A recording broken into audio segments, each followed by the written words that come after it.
Hi, good afternoon all, and thank you for joining us in our 2024 complimentary webinar series covering the FAR, or Federal Acquisition Regulations. We're coming to you live today from Washington, D.C. Thank you for being here. Okay, so a little bit about the series. As usual, all of our webinars are complimentary and recorded. The FAR has 52 total parts and we'll run through them sequentially each week on Wednesdays and Fridays at noon Eastern Time. The recordings and the PowerPoint will be posted within 24 hours of the webinar ending. You can find the recordings on our YouTube channel simply by subscribing to it using the link you see on the screen. There is no cost.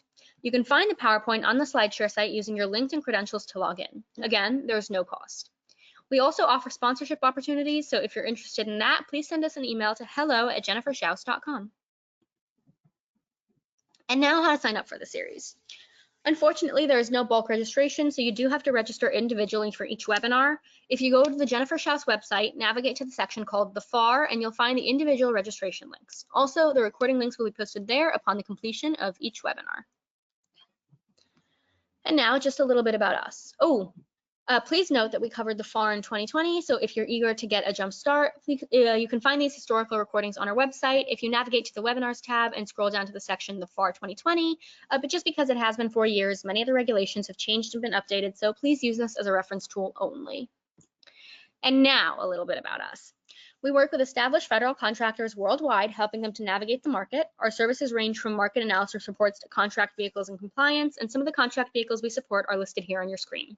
For more information, please visit our website. So those were our services for federal contractors, but we also provide marketing service and advertising services for organizations who are selling to federal contractors. We can add extra muscle to your marketing efforts via our newsletter ads and webinar sponsorships to in-person events. Please email us and ask for our media kit. We're currently offering a spring special with discounted rates, more specifically a buy one, get one for our newsletter. These ads are going to run for 13 weeks, and they're going to start, whenever you send us that email. So please email us if you have a question or want a quote. Contract vehicles can be a great marketing tool for pursuing federal business. The current open solicitations include Navy Seaport Next Generation and NASA SOUP, as well as GSA Alliant. Additionally, the GSA Multiple Award Schedule has an open and rolling RFP, so if you qualify for any of these and you need proposal support, please email us for a quote at hello@jenniferschaus.com. As you know, congressional hearings on both the House of Representatives and the Senate side are open to the public unless otherwise stated, and here we have a list of the upcoming schedules, including the date, time, building, and room number. Most meetings take place in the Dirksen, Rayburn, or Cannon buildings, so if you're selling to any of these departments or agencies, attending the hearings can be a great way to gather information, understand the process, and also network with influencers. Our webinar is complimentary thanks to these 3 APEX accelerators, the East Michigan APEX Accelerator, the Maryland APEX Accelerator, and the Virginia APEX Accelerator. Jennifer is going to be teaching in these upcoming webinars for the Michigan APEX Accelerator. Please join us for these educational webinars. They're complimentary and we hope to see you there. Registration links are in our newsletter, or you can email us to get the link. Additionally, Jennifer is going to cover GSA schedules as well as federal marketing for our local APEX Accelerator in Virginia, and these are complimentary and online webinars, so please join us for that. And lastly, Jennifer is going to be joining the Maryland APEX Accelerator for training events in 2024 in July and in December, so please join us for that as well. Coming up in June, we'll hear from Carrie Palmatier on small business innovation in federal contracting. Specifically, Carrie is going to cover information on SBIRs and STTRs. These 2 options are a great way for tech companies to grow in the federal sector, and this is a 2-part series, and as always, these are complimentary and recorded. We also have our summer soiree coming up on Monday, June 24th at the Kennedy Center from 5:30 to 7:30, where you can meet with the federal gov and network with contractors, but tickets are required in advance, and for that, please click the link you see on your screen. Our webinars are complimentary thanks to our longtime and generous corporate and in-kind sponsors, so please allow me to introduce them. We'd like to thank our friends over at GovEvents, the premier platform for posting events related to government and government contracting. You can find all of our webinars and our events on govevents.com, as well as recordings from our past 600+ webinars. We also want to thank Tom Johnson and his team at Set Aside Alert, the go-to publication for contracting opportunities for small, women-owned, veteran-owned Hub Zone 8A firms. You can visit setasidealert.com for more information on that. And the Fairfax Economic Development Authority has an online calendar of events and webinars, and we just want to thank them for posting our events and webinars on their calendar. The Virginia Apex Accelerator at George Mason University offers free one-on-one counseling to established government contracting firms in Virginia on federal, state, and local procurement topics. So if you're interested in learning more, please use the links provided to explore their services, review homework recommendations, register for live trainings, and find useful links to agencies and other self-directed learnings. One-on-one counseling is limited to eligible client companies, and appointment requests are handled in the order they received and based on counselor availability due to high demand. Online resources and group trainings are free with no restriction on business location. Join the Greater Reston Chamber of Commerce's monthly GovCon Council meeting to network with peers, learn about upcoming events and opportunities, and help to shape future programming. The meetings take place on the fourth Tuesday of each month at 8:30 a.m. at the Greater Reston Chamber of Commerce, and the next meeting is going to be held on May 28th.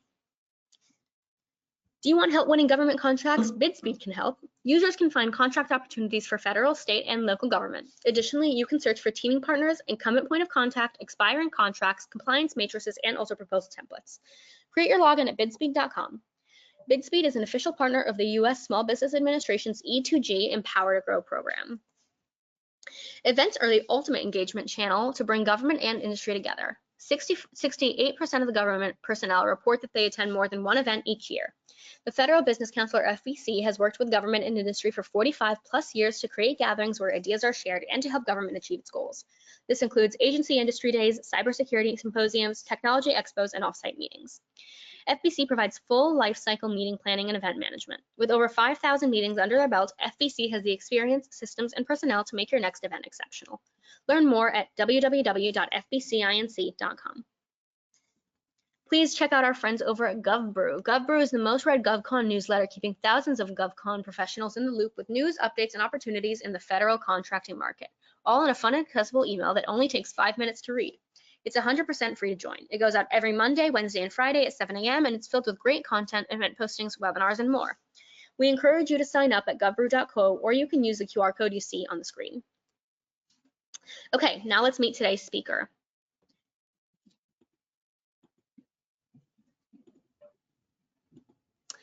Please welcome Susan Warshaw-Ebner to the webinar. Susan, we're honored to have you with us today, and we're excited to hear your presentation on the FAR.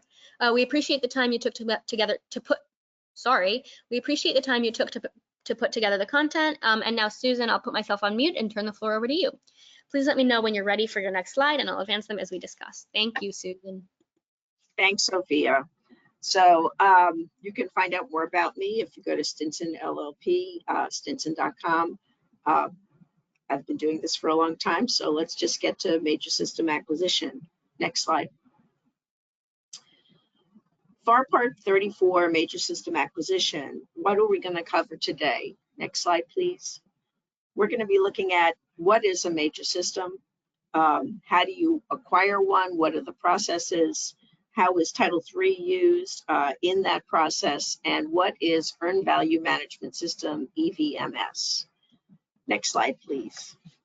So what is a major system? I mean, a lot of you may not have had a lot of experience in major systems. It is a combination of elements that function together to produce capabilities required to fulfill a mission need. What does that mean? It could be a system that's used for building a ship. It could be the wing of an aircraft. It could be a computer system. It could be a whole number of different things. And interestingly, each agency has its own threshold for what is a major system. It can include hardware, equipment, software, or a combination of those. It does not include construction or real property. And ultimately, the head of the agency is the one that's going to let you know whether or not you have a major system. For example, if you look at 41 USC 109, there's a definition of major systems for that agency. 50 USC 3097 gives you a slightly different definition of major system, and the difference is really our thresholds. They can be low, 50 million or so, and it could be as high as 500 million or more, whatever it is that the agency determines is a major system. Next slide, please. So FAR 34 covers the acquisition of a major system, and it's got several sections. FAR 34 refers to OMB Circular A109. That A109 is no longer listed on the White House website. There was a move several years ago proposing to remove it. I I have not actually found anything formal that actually does get rid of A109. However, it's no longer listed there. And so the FAR reference in Part 34 to 109 sort of leads you into, well, what the heck is a major system? So if you look at 34 closely and you really look at the OMB Circular A11 on earned value management, you get an idea of it. It really comprises several different things. One, it deals with competition. It provides that the agency is required to give notice of a proposed acquisition. And the aim really when you're talking about acquiring a major system is to give the broadest and most effective circulation practicable to business, academic, and government communities with regard to competing for a major system. Foreign contractors and technology and equipment may be considered, as the rule says, quote, when feasible and permissible to do so. So there's not a guarantee that, in fact, for a major system, a foreign contractor, technology, or equipment would be obtained, although, clearly, they're going to be making those decisions on a case-by-case basis. The Department of Defense Directives 5001 and 5002 also deal with major systems. And they talk about selecting for a major system acquisition, what is the appropriate contract type to do. And you may have seen this in research and development and other areas that are in the FAR. Contract type typically is selected based on what they ascertain is the program risk. And program risk can be, I don't know exactly what it is that I'm going to be buying. I don't know what the risks are. I don't know what the actual costs are. And so they might use a cost reimbursement kind of contract to buy that initial phase of how you're developing a major system.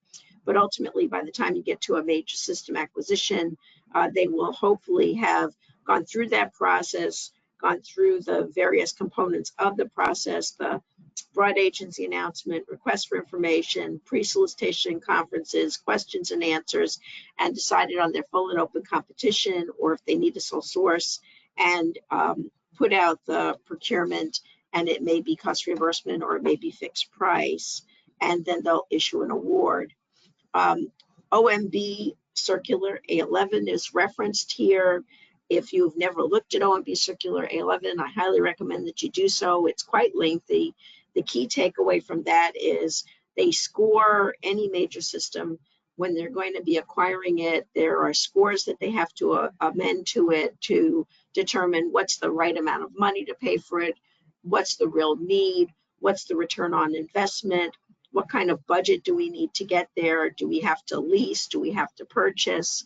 And it will cover all of those different things. And so this is a circular that if you're looking at how does the government decide how much and when it's going to fund something, A11 is probably the place that you should look to get some background on that.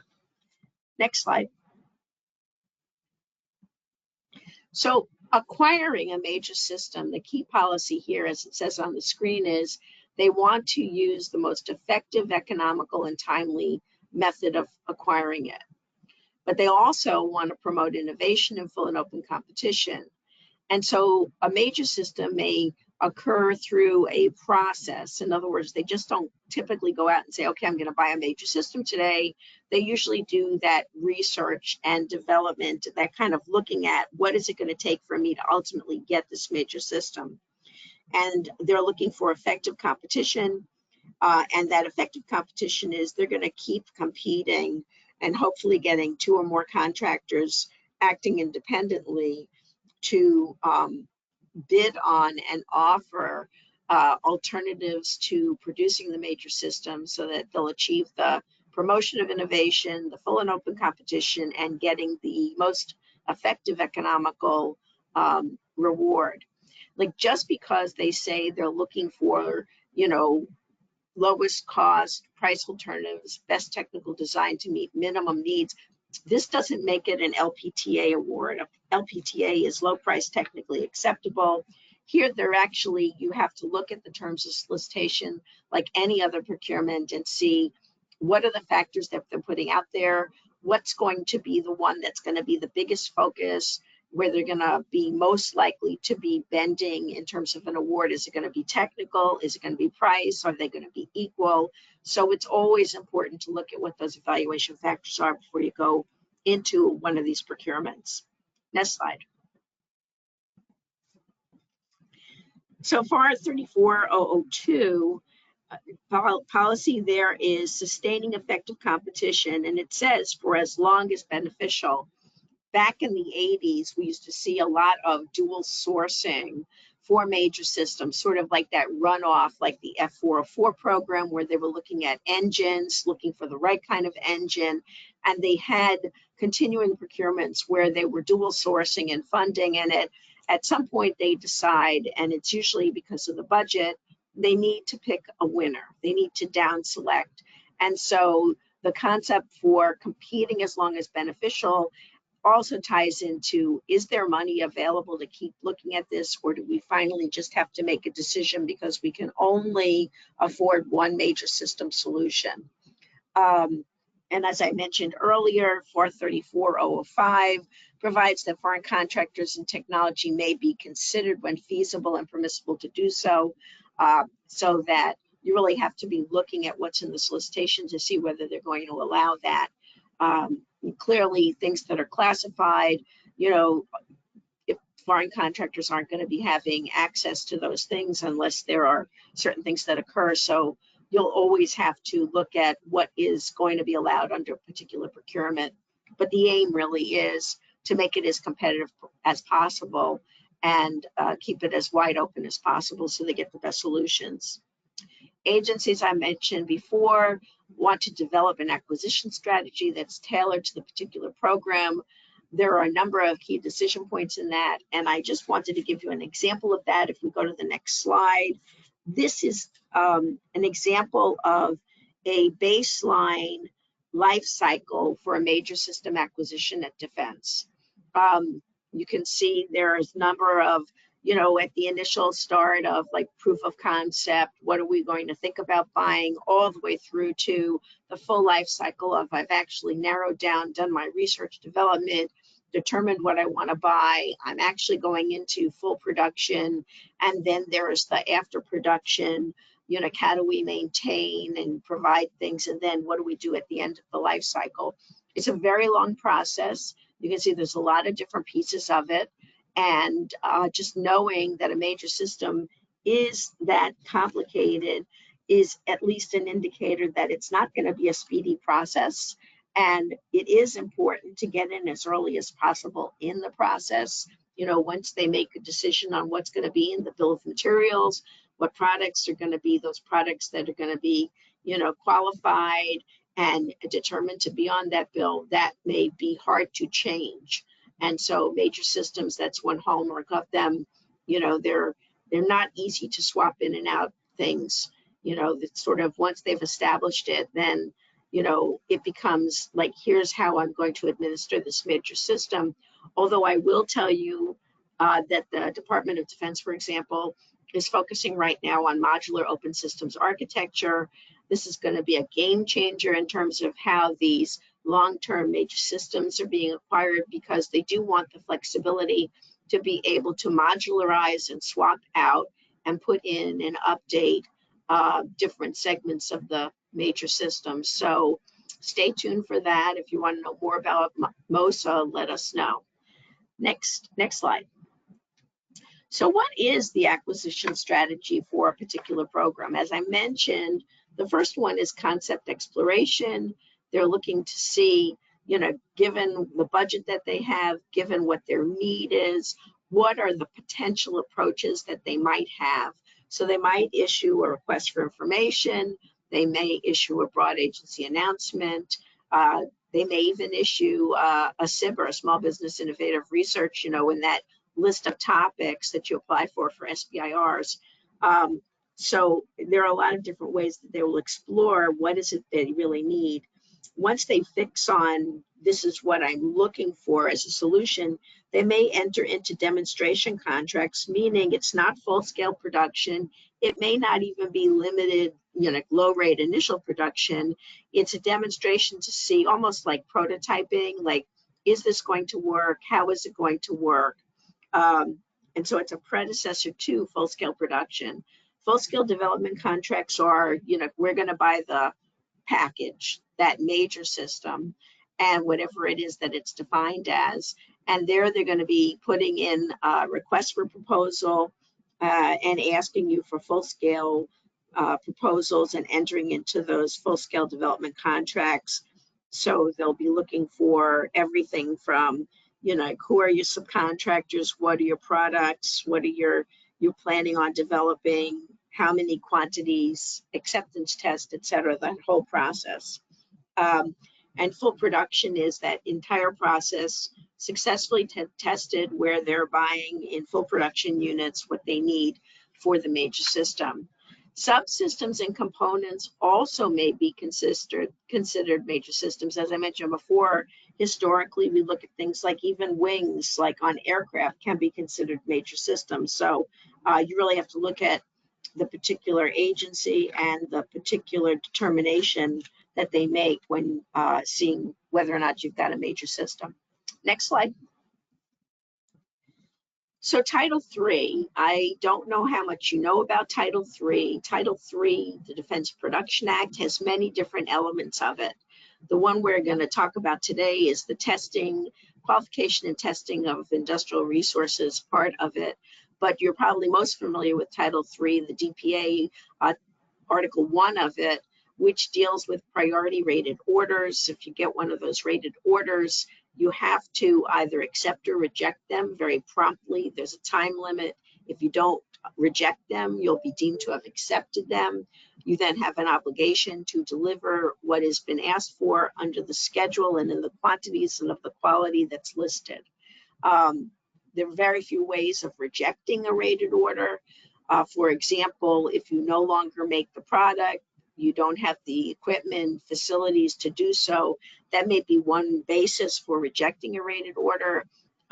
Typically to say, oh, I have commercial clients and I need to satisfy their needs, so I can't provide it to you. That's not going to be a good enough answer. But you may have an opportunity to try and negotiate a revised schedule in order to accommodate the rated order needs, as well as your commercial customers, but you would have to talk to the contracting officer about that. So Title III here, we're talking about testing and qualification and use of industrial resources. What the heck is an industrial resource? So those are materials, services, and processes or equipment that are used or maintained under the Defense Production Act, and they are needed for the manufacture of things like major systems. Next slide, please. So there are policies and procedures for testing, qualification, and use of these industrial resources. There are ways for government assistance to encourage expansion of production capacity. You may have heard of things like technology investment agreements, TIAs. Those are one way under Title III where the government might be funding or helping to expand production capacity by increasing industrial resources. Today, we have the CHIPS Act that's out there and a number of other things like the Inflation Reduction Act and the Infrastructure Investment and Jobs Act. But CHIPS Act is probably the one that's closest in terms of DPA types of encouragement to expand production capability and supply of essential national defense industrial resources. Where you have an industrial resource, where you're having it developed, part of the process will require testing and qualification of that resource, and that's typically something that's also included in the Title III funding for that. Next page. So what's a Title III project contractor? So as it says here, it's a contractor that receives assistance for the development or manufacture of an industrial resource. If you are one of those, you can go to the contracting officer and request testing and qualification of your industrial resource for approval. Where that's agreed to, the contracting officer can modify your contract to address the costs of that adjustment for testing and qualification of that resource. Once you have a Title III industrial resource, the Title III obligations will flow down to every subcontract that's being used in performance of that Title III, meaning that, as we talked about priority rated orders, once you have a Title III priority rated order, you need to flow down those requirements. A failure to flow down the requirements to your subcontract, and then let's say you have an inability to perform, could cause major ramifications for you. So you always want to make sure that if you get a priority rated order, that you are flowing that down to your subcontractors so that they understand that, yes, you really are required to deliver this, and this is the schedule, and you really can't have any excuses if you don't come back to me right away and let me know so I can work it out with the government. Next slide. So in addition to talking about what is a major system, defining that process, working on identifying, developing, qualifying, and testing these major resources, Earned Value Management Systems, or EVMS, is a tool that's used in major system acquisition.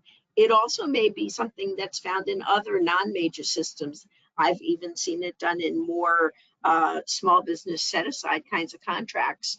So what is EVMS? So EVMS essentially is like OMB Circular A11 that we talked about earlier. It's a process for making a plan. How am I going to build this thing? What am I going to need? How much money? What kind of contractors? What's my schedule going to be? What are my facilities? Who's going to have to help me? It's that whole plan of how are you going to accomplish the build of this major system. The ANSI EIA 748 is a standard that lays out how, you know, what is this like format? What are the specs call for in preparing an EVMS plan? So, you know, if you've got one of those EVMS requirements, then you definitely need to get a copy of the ANSI and look at that when you're preparing your plan for how are you going to perform this and get this done. Next slide. So where EVMS is required, as I said, you have to have a plan. So part of the plan is the integrated baseline review, which is the timing of what is, you take everything that you've said you're going to need as part of your plan to get this thing done, and you do this baseline of what's the schedule under which I have to do this? Are there particular milestones that I need to meet in order to perform? You know, who do I need to have, and what kind of personnel, facilities, equipment do I need, and who are my major subcontractors? And of course, identifying those major subcontractors, you got to make sure you're going to flow down EVMS to them as well, so they, like your plan, will be in sync and you'll be able to get those things done in time. It's your responsibility to do it. And if you fail to do that flow down, that could have significant risk issues for you. So always knowing, do I have EVMS, and who do I have to flow it down to, and making sure you're flowing it down. Those are key points. Next slide. So this is a listing of the clauses that are going to get you into the EVMS. 52234-3, notice of EVMS, post-award, integrated baseline review. It provides that you get this award and you shall provide documentation to the cognizant federal agency that determines that you need an EVMS system, and you need to give them, here's my plan. It has to be a comprehensive plan in compliance with those guidelines that we mentioned before, those ANSI standards. The plan needs to describe what you intend to use to perform. You need to distinguish between an existing management system and any modifications to that system in order to accomplish this EVMS plan for this major system.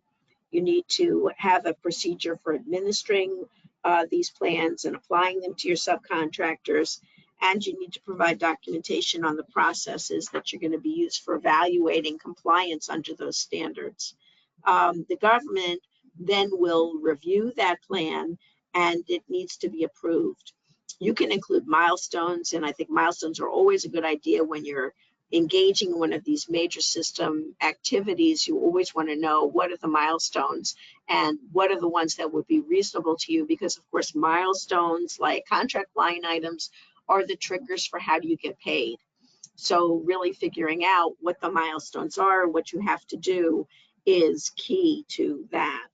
52234-4, that's the general earned value management system. It walks you through, what's required. Unless you get a waiver, as I said before, the EVMS is going to have to flow down to your subcontractors.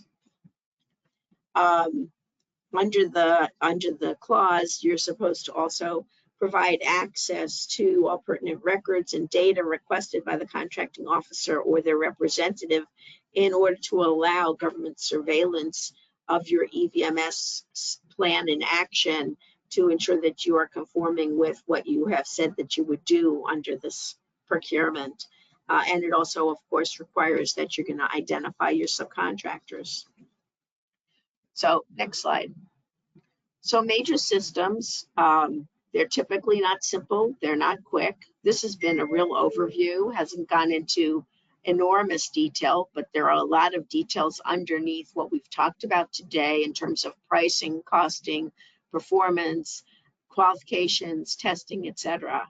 But just know that if you're going to get involved in a major system, you want to get involved as early as possible in the process, because once they've established a major system, they've established how it's supposed to be, it's hard to change that process. So it's sort of, having a major system, it gets into the whole budgeting process. It usually can take years. For example, at DoD, it can take years to get into that process. And so when they start major system acquisitions, those folks that are, selected as contractors for major systems, there's a whole long-term plan for getting them into the budget and performing full production, etc. A lot of moving parts, a lot of approvals are required. So knowing how the system works can help you avoid missteps. If you have any questions, just let me know. It's been a pleasure talking to you. Have a great day. Thank you so much, Susan, for a very informative presentation, and thanks to everybody who joined us today as well. As mentioned, you can always catch the recording on our YouTube channel within 24 hours and find over 600 plus government webinars, government contracting webinars there. Thank you again, Susan. Oh, the slides got a little out of order, but here's Susan's email. And thank you. That's it for today's webinar. Thank you again, Susan. Thanks to everybody who joined us today as well. Have a wonderful Friday and a wonderful weekend.